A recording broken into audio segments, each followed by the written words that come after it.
Boa tarde a todos. Bem-vindos a mais uma aula de gerência de configuração e evolução de software, né? Nossa disciplina GCS. A proposta da aula de hoje é seguir, né, com os nossos temas do ciclo de vida de um projeto de software, né? Nós já falamos um pouco de gerência de repositórios, depois de integração contínua, né, que seria o pipeline seguinte aí de configurações. Falamos de alguns tipos de automação da build, automação da configuração do ambiente. E o tema de hoje ele é relacionado ao último tema, né, de automação, porque a ideia aqui é a gente fala um pouco sobre o isolamento de ambiente. Tá? Então esse é o tema da aula de hoje. Bom, o que é isolamento de ambiente? Isolar o ambiente, né, no caso a gente está falando, a gente quer se referenciar ao isolamento tanto do ambiente de desenvolvimento quanto ao ambiente de produção. Então, alguns conceitos relacionados, né, ao isolamento de ambiente são as ideias de reduzir, né, o acoplamento entre o ambiente de desenvolvimento e de produção, né, você ter uma possibilidade de configurar ambientes distintos, né, e replicar ou transpor o seu ambiente, né, o seu software, tanto do ambiente de desenvolvimento para o ambiente de produção sem muito overhead, vamos dizer assim, sem muitas dificuldades. Né? Um segundo propósito é prover um ambiente igual para todos os desenvolvedores. Então, aquela ideia de que uma pessoa nova, né, um desenvolvedor novo, vai entrar na sua equipe de desenvolvimento e você pode rapidamente configurar, né, ou esse novo desenvolvedor, ele rapidamente pode configurar o seu ambiente e já começar a desenvolver sem passar por um processo muito longo de desenvolvimento, de configuração e assim por diante. Então, tira aquela ideia, né, de funciona no meu computador, não funciona no dele, tem uma pessoa que vai ajudar lá a configurar o ambiente e assim por diante. Tá? Então, a ideia é prover um ambiente igual para todos os desenvolvedores, né, o máximo possível. E aqui traz um pouco daquela ideia que nós já comentamos, né, em um momento, uma aula anterior, de infraestrutura como código. Né? Então, a ideia do ambiente, né? O ambiente, na verdade, são todas as dependências, são as ferramentas, né? Ou seja, tudo que é necessário para desenvolver e para executar, né? Rodar a nossa aplicação. Então, infraestrutura como código é aquela ideia de que você pode descrever não só o código-fonte da sua aplicação, mas também todas as dependências, tudo que é necessário para ela rodar, de maneira, né, vamos dizer assim, como código. Né, descrever um código para que isso seja configurado automaticamente. Então, isso melhora a manutenabilidade, ajuda naquela ideia de controle de versão do ambiente, né, e também vamos dizer assim, extrapolação que cada vez está mais presente na nossa vida hoje, que é colocar a nossa infraestrutura na nuvem. Tá? Então já vai, né, na linha do que a gente chama de infraestrutura como serviço. Tá? Então isso hoje é muito comum, a gente vai comentar depois. Tá?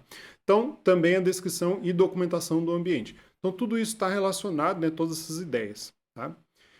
Bom, uma das possibilidades da gente fazer o isolamento do ambiente, né, quando a gente fala de isolamento, a gente quer isolar, né, por exemplo, eu tenho uma aplicação que está rodando com um conjunto de bibliotecas e outra aplicação que eu tenho que rodar com outro conjunto de bibliotecas, às vezes as mesmas bibliotecas, por exemplo, com versões diferentes, né, e, obviamente, isso pode ser num projeto só, em serviços diferentes num projeto, ou isso pode ser em vários projetos que você esteja contribuindo, trabalhando, desenvolvendo. E o contexto aqui é como é que eu pego e eu crio, né, ambientes separados, isolados, para que eu não interfira. Quer dizer, as versões de uma biblioteca não interfiram com as versões de outras bibliotecas que estejam rodando na mesma máquina. Então, uma possibilidade para isso é o uso de virtualização, de máquinas virtuais. Tá? Então, a ideia da máquina virtual, ela isola totalmente, né, um ambiente, então ela isola no nível do sistema operacional em si. Tá? Então, a ideia da máquina virtual ela é abstrair o hardware através de um software. Tá? Então, o que a gente chama de hypervisor, que é o software que está nessa camada mais baixa da máquina virtual, ele justamente abstrai um hardware para você e a partir disso você pode colocar, né, em cima dessa camada de software do hypervisor um sistema operacional inteiro. Então, a ideia de isolamento aqui é eu vou isolar um sistema operacional inteiro. todo o núcleo, o kernel do sistema, quanto a camada de aplicação. Tá? Então, nós temos dois tipos básicos, a virtualização completa, né, a para-virtualização, como é chamada, para-virtualization, tá? E o hypervisor é esse programa que faz essa gerência, né, da máquina virtual. Então, temos aí o hypervisor, ele trabalha com a parte de network, de storage, de agentes gerais do kernel, né, e os módulos do kernel. Então, aqui nessa figura nós temos o hardware. Eu posso ou não ter um sistema operacional intermediário, né, o hypervisor em cima, e aqui em cima SOs, ou sistemas operacionais completamente virtualizados e isolados, né, funcionando de maneira separada. Tá? Tipos de hypervisor, eu tenho o tipo 1, que ele roda direto ali no hardware, tá? É o chamado hypervisor bare metal, então ele roda diretamente em cima do hardware e você coloca a sua VM em cima. Então ele é mais leve, né? Ele é mais baixo nível, vamos dizer assim, mais leve, e a sua VM roda direto em cima dele. E tem o do tipo 2, tá? Onde você tem já um sistema operacional nativo no seu computador e você roda o hypervisor em cima dele. Tá? Então, esses são mais comuns em desktop, né, em computadores desenvolvedores, enquanto o hypervisor tipo 1 é mais comum em ambientes de deploy de servidores assim por diante, na nuvem e relacionados. Tá? Então, uma figura aqui rápida só mostrando os tipos, tá, de hypervisors, tanto os nativos do tipo 1.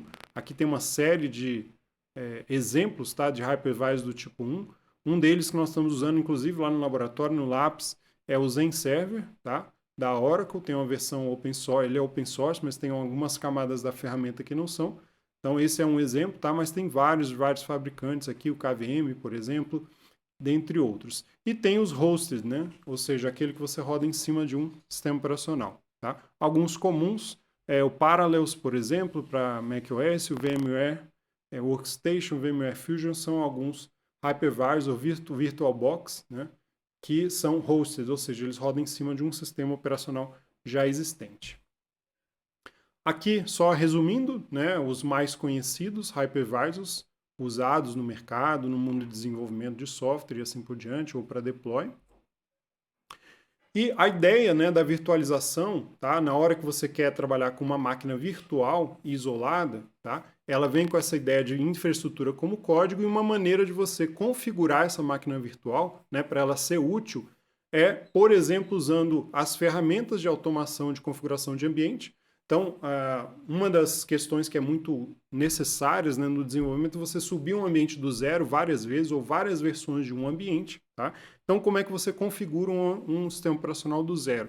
Então, você parte da imagem dele e você adiciona todas as camadas, as libs, dependências que você quer em cima. Tá? Então, uma opção é o uso dessas ferramentas tipo Ansible, Puppet, Chef, que nós já falamos, são ferramentas para automação da configuração do ambiente. Então, você pode escrever tudo que você quer instalar naquela imagem da máquina virtual. E uma outra opção, né, bem usada, né, hoje está um pouco menos utilizada, né, por conta do que a gente vai falar agora da outra opção, que é a containerização, que é o Vagrant. Tá? Então, o Vagrant, a ideia dele é gerenciar um conjunto de máquinas virtuais. Tá?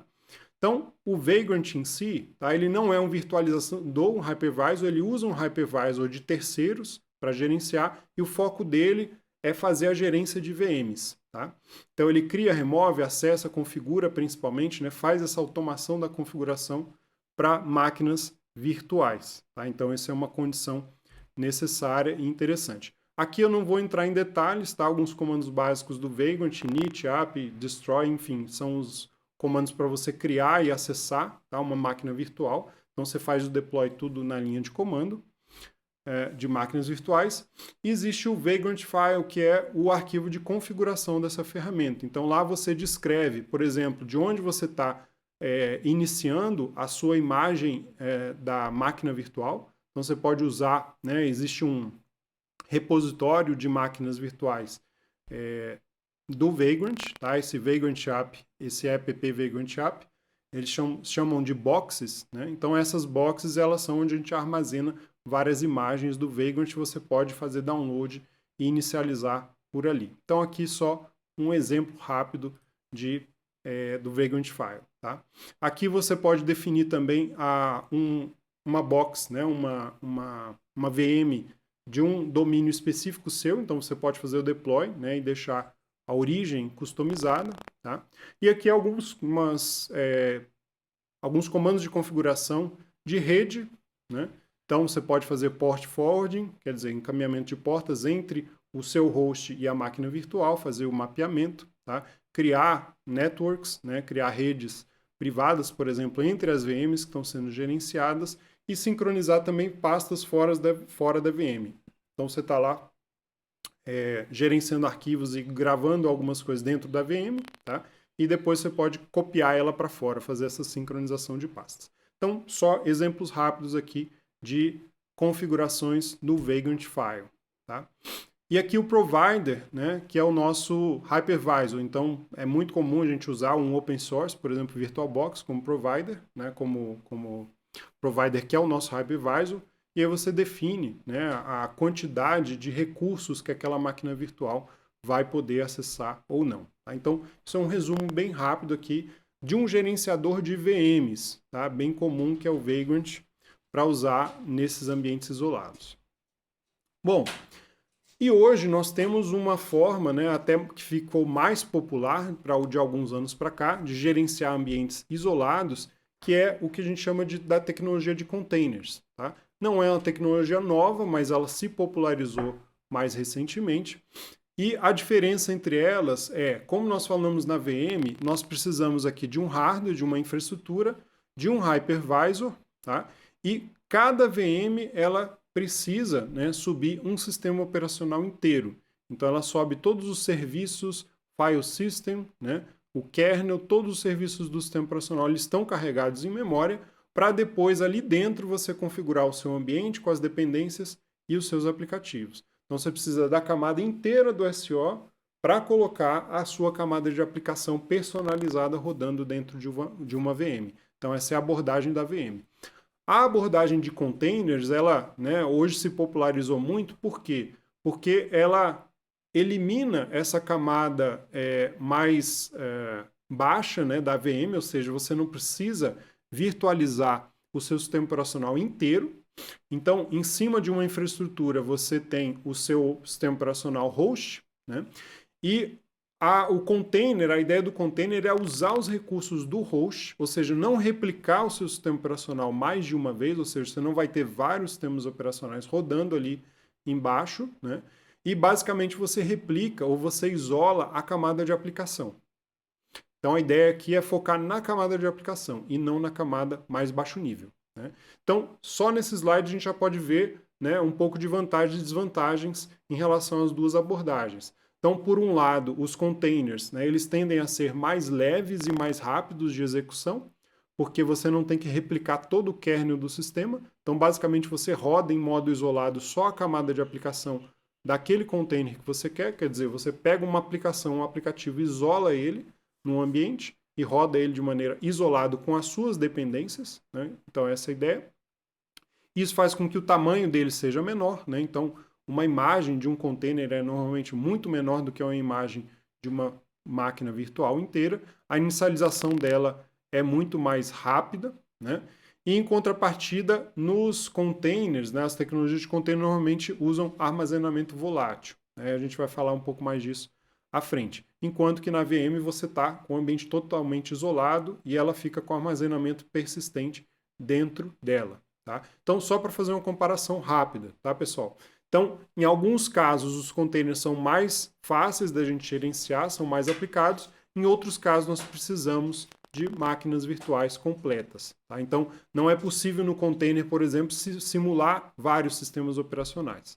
Tá? Não é possível num container simular vários tipos de hardware, né? Abstrair vários tipos de hardware para uma emulação. Tá? A ideia do container era só, eu tenho um sistema operacional base, vou instanciar várias camadas ali, ou mais, vários containers de aplicações daquele sistema operacional. Na VM eu tenho controle muito maior. Tá? Então, só um ponto aqui inicial para a gente fazer uma comparação.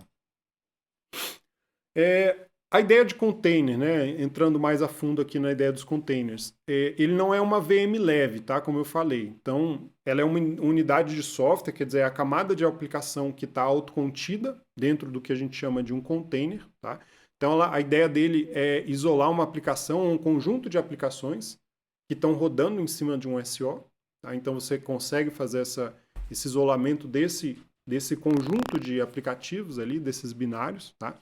E ele contém, né, ele é autocontido do ponto de vista de todas as dependências necessárias para rodar esse processo, essa aplicação, esse pequeno conjunto de aplicações. Tá? Então, dentro do container você tem o código do software que vai ser executado, os seus arquivos de configuração, processos, a gerência de rede interna está dentro dele, depois a gente vai falar da gerência de rede externa, as dependências, ou seja, as bibliotecas, e uma certa parte essencial de algumas aplicações básicas de um SO para rodar essa aplicação. Tá? Então, isso que está dentro do container, não é o SO inteiro, mas alguns recursos dele são replicados, tá? São copiados para dentro do container para ele ficar isolado. Então, essa é a ideia de um container. Não é uma VM, tá, pessoal? É uma outra abordagem. Então, ele utiliza, né, a ideia do container é utilizar uma coleção de recursos de sistemas operacionais para fazer esse chamado isolamento do ambiente. Tá? Então, assim, a ideia de container ela é bastante antiga, tem várias décadas aí que existem, né? E o container ele usa, né, recursos do sistema operacional. Por exemplo, no Linux, né, na base do Unix, nós temos o recurso chamado cgroups, que ele é justamente para fazer agrupamento de processos em memória isolados, onde esses processos eles não conseguem comunicar com mais nada do sistema operacional, eles rodam isolados numa área de memória. Então, essa ideia, tá, do cgroups é usado hoje nas tecnologias mais atuais de containers, é explorada, né? Os namespaces, onde você cria redes privadas ou gerencia redes locais, né? Você cria entre processos, você conecta uma interface de rede e ela fica isolada só naqueles processos. Então, os namespaces dentro do Linux, por exemplo, eles são usados para fazer essa gerência virtual. Tá? E a ideia de copy on write, onde você pode, né, e hoje a gente vai falar do Docker, da ferramenta Docker, ela explora muito isso, a ideia de você pegar uma imagem, tá, de um container e você, a partir dessa imagem de um container, você replica ou você coloca por cima uma nova camada, tá? Que modifica o funcionamento básico daquela imagem com outras funcionalidades, tá? Mas você consegue preservar as duas camadas separadamente. Então você pode usar só a imagem base ou várias camadas acima dela. Tá? Então essa é uma funcionalidade que tem no Linux chamado Copy on Write, que nós podemos usar e é explorada, né, nas ferramentas. A tecnologia, uma das mais populares hoje, ou se não a mais popular para gerenciamento de containers, é o Docker. Né? Então é uma ferramenta, né? Na verdade tem a empresa Docker, né? O programa chamado Docker, o serviço e assim por diante, que gerencia containers. Então essa é uma ferramenta que popularizou bastante essa tecnologia. Por quê? Porque como nós falamos, a tecnologia, né? A base da tecnologia do Docker que ele usa, né? Já existe no sistema operacional, são recursos do sistema operacional, mas eles facilitaram a maneira com que a gente usa esses recursos. Tá? Então, facilitaram bastante a forma de interagir com esses recursos. Então, o Docker rodando, né, num ambiente, por exemplo, numa máquina Linux, em modo local, ele tem o cliente, que é a ferramenta que eu vou usar para dar os comandos, né? Então, Docker Run, Docker Stop, assim por diante, daqui a pouco a gente vai comentar. É o servidor Docker que sobe no ambiente da sua máquina e a comunicação entre esses dois processos ela se dá via socket. Tá? Então, essa é a interface de comunicação entre os comandos que a gente dá e o servidor Docker que está gerenciando os nossos containers. E o servidor Docker é que sobe, né? Gerencia, vamos dizer assim, a vida, constrói, derruba e assim por diante, a N containers que nós tenhamos rodando no nosso ambiente. Tudo parte aí de uma imagem, a gente falou lá do Vagrant, que a gente parte de uma imagem de um sistema operacional para uma VM, tá? Aqui a gente parte de uma imagem de um container, tá? Então, a Docker Image seria a imagem de um container, a imagem base de um container, ou seja, um conjunto de bibliotecas que você vai usar, né, para partir, né, dele para um container.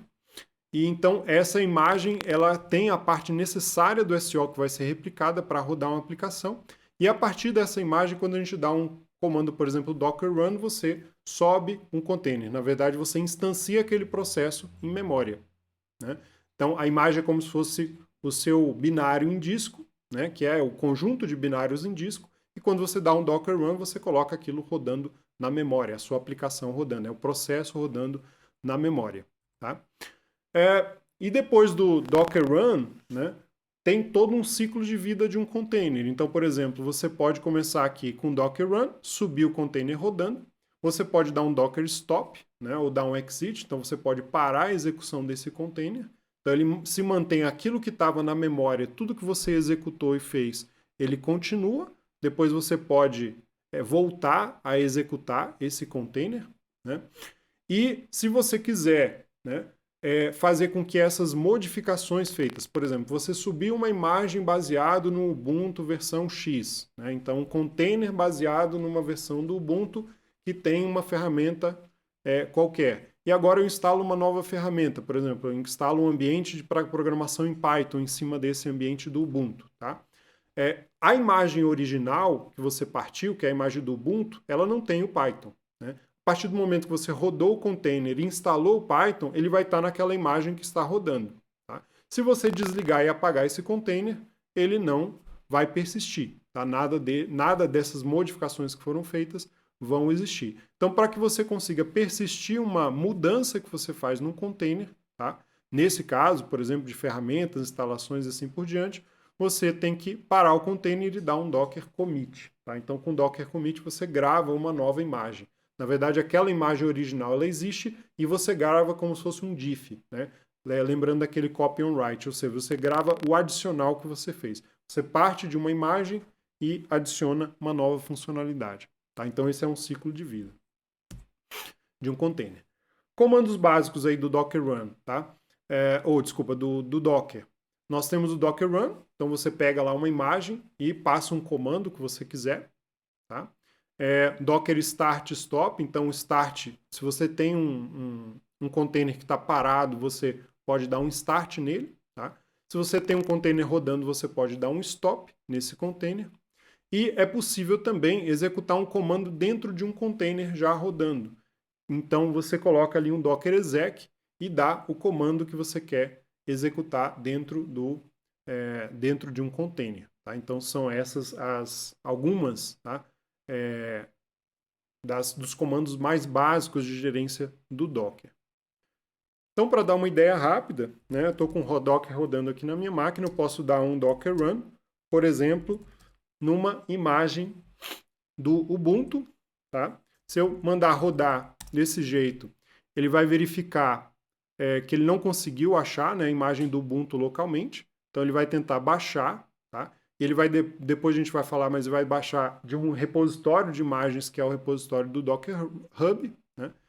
Basicamente ele abriu, rodou e fechou. Por quê? Porque eu não mandei executar nada, tá? Então eu posso dar um docker run de maneira interativa aqui, o Ubuntu, e rodar, por exemplo, o Bash lá dentro. Então, agora que ele já tem a imagem localmente na minha máquina, ele já fez o download, ele está rodando e já entrou aqui dentro do container. Então, eu estou no container rodando a imagem base do Ubuntu Latest, quer dizer, a última versão que está lá disponível no Docker Hub, tá certo? Então, aqui eu posso verificar o que está acontecendo aqui dentro, né? Posso editar um arquivo, por exemplo, posso criar um arquivo. E esse arquivo vai estar lá, arquivo.txt, né? Então eu posso sair do meu container. Agora eu posso dar um... Então agora com o Docker PS eu posso ver, já que eu saí do container, né, que não tem nenhum container rodando, mas eu posso listar todos os containers e ver que tem uma imagem de um container, né, que é esse aqui, que está lá rodando, tá? E eu posso voltar a fazer esse container rodar novamente, tá? Então eu posso dar um docker start, e ele vai voltar rodando. Então se eu der o docker ps, ele vai estar lá no ar, tá? E eu posso voltar ao shell através do comando attach e o ID do meu container, ou o nome, se você der um nome para esse container. Então, se eu der um ls, eu vejo que aquele arquivo, né, já que é um container que já estava em execução, aquele arquivo txt ele ainda está lá na memória, né, porque o container não foi destruído. Tá? Agora, se eu parar e destruir esse container, né, e eu der um docker run novamente a partir de uma imagem nova, então vamos ver isso aqui.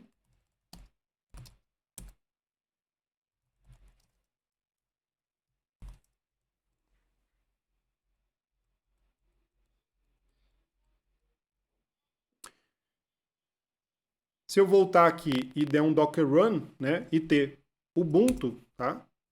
Se eu der um ls, eu vou ver que aquele arquivo, né, ele não existe. Por quê? Porque esse é um novo container que foi criado na memória a partir da imagem original. Tá? Então, se eu saio, docker ps, docker ps-a, eu vou ver que eu tenho várias imagens aí do Ubuntu que já foram iniciadas. Então, essa é a última que nós temos o arquivo, e agora eu tenho uma nova imagem, tá, a partir do zero. Ok? Bom, seguindo em frente, nós podemos definir limites, né, para os nossos containers. Nós falamos disso lá no Vagrant, nas VMs, falamos aqui também nos containers, então posso definir um tamanho máximo de memória para cada container, um número máximo de CPUs, ou seja, cores, núcleos que o container vai utilizar, tá? A cota de memória que ele vai utilizar. Tá? E tem uma série de boas práticas interessantes aqui no Docker, vamos resumir. Tá? Por exemplo, não carregar dependências ao iniciar um container, tá? Que elas podem não mais existir, então tomar cuidado com essa questão. Não deixar arquivos importantes em containers parados, então eu mostrei agora, né? Se a gente sobe um container, depois esquece que ele está lá parado, lá para frente você vai fazer uma limpa, né? Os containers começam a tomar espaço no nosso disco. E aí você vai fazer uma limpa, né? De repente você apaga um container que você tem alguma modificação importante, então não faz sentido, né? Não deixar senhas gravadas, né, dentro de um arquivo de descrição, que é o Dockerfile, a gente vai abordar isso já já. Tá? Incluir instaladores no seu projeto. Então, ao longo dos anos, instaladores externos, eles podem não estar mais disponíveis, então isso aqui é importante. Tá? Você salvar, fazer uma cópia, depois a gente vai falar um pouco mais na disciplina aí sobre dependências que não são mantidas, né? E construir sempre uma imagem do zero a partir de um Dockerfile. Então isso é muito importante, né? Aquela ideia de infraestrutura como código, ou seja, sempre você tem o seu código inteiro descrito de alguma forma, né? Em um script ou em um arquivo de descrição, como é o Dockerfile, porque a partir dele você consegue reconstruir um ambiente. Se você parte do container, dá um Docker Run, por exemplo, do zero, e começa a configurar tudo na mão, tá? Vai chegar um momento que você finaliza e se você quiser replicar aquilo de novo, tá? Vai ficar difícil. Então é o que a gente chama de golden image, né? Aquela imagem a imagem dourada, vamos dizer assim, ou de ouro, onde alguém programou, alguém fez aquela configuração inteira e ninguém mais sabe como chegar naquele ponto, tá? Então isso é evitável. Colocar labels, tá? E alguns mantenedores aí no Dockerfile. Do ponto de vista de rede, né, da interação entre containers, então é possível, né, dentro aqui a gente está no nosso host, no servidor Linux, tem o nosso servidor Docker, e rodando containers em paralelo, por exemplo, aqui uma aplicação que eu tenho um web server com banco de dados, e um serviço de autenticação ligado nesse banco de dados também, por exemplo, então eu posso ter redes privadas, né, virtuais ali dentro, entre containers, mas não entre todos eles, tá? E às vezes até que essas redes privadas nem estejam comunicando ou estejam comunicando para fora só parcialmente. Tá? Então, quando nós definimos um container, né, nós podemos, no Docker Run, por exemplo, passar as portas que nós queremos mapear. Então, isso aqui é usado por baixo dos panos. Né? O Docker ele usa o iptables do Linux para fazer esse mapeamento de port forwarding, né, de gerenciamento de portas. Tá? Então, ele cria essa rede virtual. Então, assim como você pode expor uma porta de um serviço que está interno no seu container para fora, tá? Você pode criar uma rede inteira, tá? Então o Docker Network Create ele cria uma rede e aí você pode pendurar vários containers nessa rede, tá? Para comunicação interna. Então isso é uma outra opção. Uma outra questão que a gente falou, né? Nós criamos um arquivo e o arquivo sumiu, tá? Então por quê? Porque ele não persistiu, ele está dentro daquela imagem. Mas é possível, né, nós termos acesso ao disco para fora do container também. Então nós podemos mapear um volume, seja ele um volume externo volátil, tá? Então você pode criar um volume, o Docker cria uma área de volume que alguns containers podem ler e escrever nesse volume, e ele é volátil, ou seja, quando descer todo o ambiente ele vai ser apagado, mas você também pode gravar direto no seu disco, ou seja, no sistema operacional em host. Então você pode mapear uma pasta local para uma pasta interna, por exemplo, do seu host. Então, nesse caso, você estaria escrevendo, tá, direto na sua pasta. Isso é muito comum quando a gente abre, né, containers em projetos a partir da nossa pasta do projeto, mapear para a pasta local. Então, banco de dados, por exemplo, você tem que fazer isso, tá? Mapear, porque senão quando o container sumir, tá, ele vai apagar, não vai persistir. Então, uma opção é o volume compartilhado, que ele é efêmero, tá? Então você cria essa pasta compartilhada entre dois containers, tá? Então essa é uma opção, não vou entrar muito em detalhes. E a outra é a persistente, né, que nós já tínhamos falado. Repositórios, tá? Para que a gente consiga trabalhar com imagens de Docker. Então os registers, eles são as gerências de repositórios, tá, do Docker. Então, você pode fazer ali uma busca, né, nesses registers. Existem vários, tá? Você pode criar um register local. Você pode usar, por exemplo, registers públicos. O Docker Hub é um muito comum, mas temos também da Amazon, Google, Azure e assim por diante, vários registers de containers públicos, tá? Onde nós podemos pegar o nosso projeto, salvar o container, aquela imagem que nós estamos usando, né, configurada, e deixar em registers públicos para uso posterior. Tá? Aqui são comandos de você entrar, né, e acessar esses registers. Tá? A própria ferramenta Docker possui essa possibilidade de fazer essa interação. Então, Docker Pull, por exemplo, você vai lá e acessa, né, um repositório, vamos dizer assim, de Dockers. O Push, você salva uma imagem nova que você criou e coloca lá disponível publicamente e assim por diante. Docker Save, Docker Load, tudo isso é para gerenciar o armazenamento, tá? E a gerência de containers que você quer salvar. E por fim, nós não vamos entrar muito em detalhes aqui, mas só para dar um exemplo rápido, nós temos o Dockerfile, que é basicamente um arquivo de script de descrição de uma imagem Docker, então uma forma, tá? Então ela está dentro daquela ideia de infraestrutura como código. Então ele descreve a receita, né? Como que eu vou construir uma imagem de um Docker, tá? Ele não é um shell script, o cuidado aqui é que cada linha dele é executada separadamente, então tem que tomar um pouquinho de cuidado para quem conhece aí na hora de construir. Então o estado de cada linha ele não é preservado na próxima linha, basicamente cada linha do Dockerfile ele cria uma nova camada no nosso container, tá? Uma nova camada de um container, tá? Então a execução é salvada em estágios, ou é salva em estágios separados, tá? Então isso basicamente, por exemplo, se você configura uma variável no ambiente, você quer usar na próxima linha, tem técnicas para fazer isso, tá? E quando você tem esse Dockerfile, você dá um Docker build, por exemplo, e você pode construir esse container. Então, para dar exemplo disso, né, do Dockerfile, aqui eu vou mostrar só o Docker Hub, então aqui nós podemos, né, verificar um dos repositórios públicos de containers. Então, pegar aqui, por exemplo, a imagem do Ubuntu. Então, aqui ele está mostrando a imagem mais nova, né, do Ubuntu, a mais recente do Ubuntu, mas você tem várias outras tags mostrando imagens mais antigas aqui. Então, containers com essa imagem do Ubuntu. Então, essa é uma possibilidade, tá? Documentação do Docker aqui, docs.docker.com. E aqui eu vou mostrar, né, um exemplo de um dos projetos que vai estar na disciplina, a gente vai apresentar na próxima aula, tá? De um Dockerfile, tá? De configuração.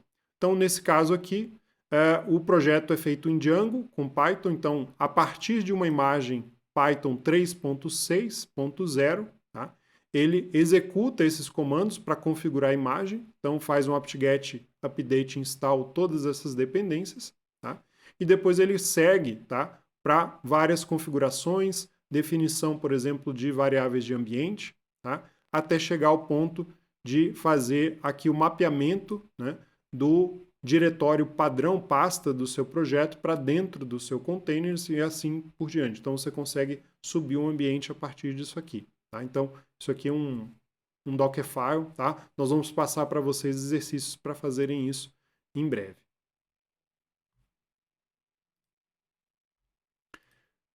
Então, vou deixar aqui só como exemplo, né? As camadas do Dockerfile, ele vai construindo, né, em camadas. Então, a gente vê aqui o create, né, o run, o workdir, copy, run e assim por diante. Cada um desses comandos, ele cria uma camada nova no nosso container, tá? Então, você parte de uma imagem e vai criando as camadas. Esses steps aqui são as linhas que estão sendo colocadas no script. E no final das contas, quando você vai executar, né, um container criado em camadas, ele vai chamar cada uma das camadas uma por cima da outra. Tá? Então você tem a imagem base e as camadas que foram criadas em cima, ele vai colocando os layers, né, as camadas, e vai subir aquela versão final do seu container já com tudo configurado. Tá? Então essa é a ideia do Dockerfile, ele faz todo o procedimento em camada.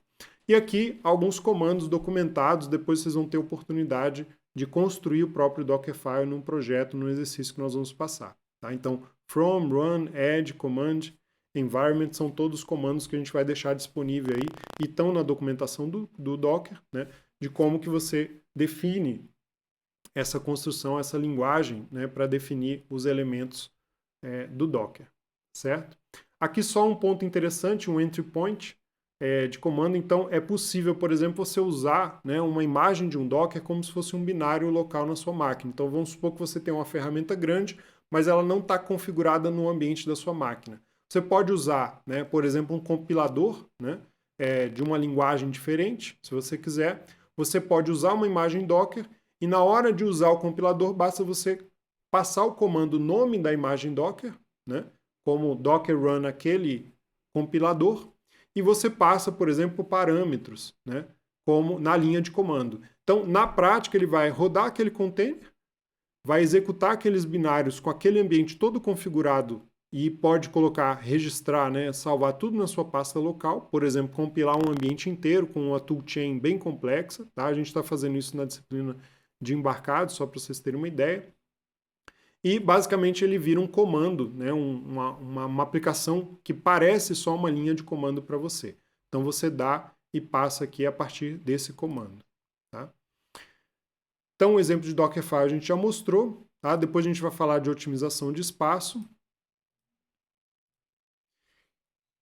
E por fim, pessoal, um tema que hoje é muito mais difundido, né, container. Tudo bem, a gente roda uma aplicação, mas normalmente as nossas aplicações, principalmente baseadas em microserviços, elas necessitam num contexto de vários containers rodando juntos, né, e conversando entre eles. Então, a gente vem para o tema aqui da orquestração, que é a ideia de gerenciar vários containers, né, e permitir que eles comuniquem entre eles e assim por diante, tá? Fazendo uma série de questões aí. Então, alocação de recursos e tudo mais.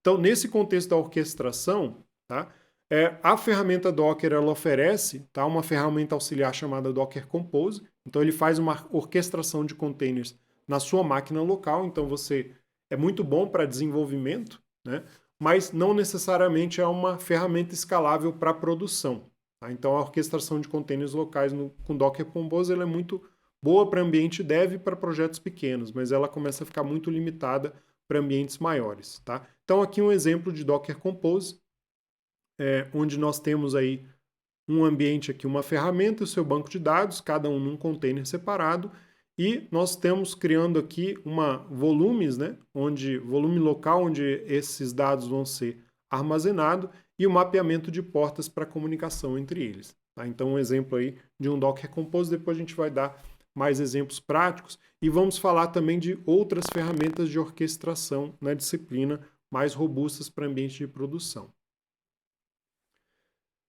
Bom, pessoal, então era isso, tá? A gente quis dar uma passada geral nesse tema de isolamento de ambiente, tanto VMs quanto containers, tá? Os dois têm sua aplicação, tá? Em contextos diferentes, mas é importante vocês dominarem essas tecnologias todas, ok? Então, nos vemos em breve. Marquem as dúvidas para a gente debater na aula. Obrigado.